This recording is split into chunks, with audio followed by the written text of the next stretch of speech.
વલસાડના ST depot પાસે માટી ભરેલા ડમ્પર ચાલકે ગફલત ભરી રીતે હંકારી લાવી ટ્રક ડિવાઈડર સાથે અથડાવી દેતા અકસ્માતની ઘટના બની વલસાડ સિટી પોલીસની ટીમ ઘટના સ્થળે પહોંચી હતી।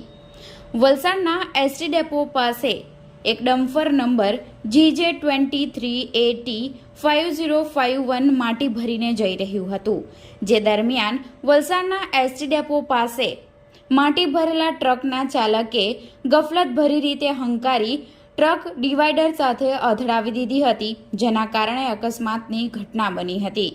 અકસ્માતની ઘટના બનતા ડિવાઈડર તેમજ ટ્રકમાં ભારે નુકસાની સર્જાઈ હતી। આ અકસ્માતને પગલે ટ્રકના એક સાઈડનું ટાયર પણ છૂટું પડી ગયું હતું।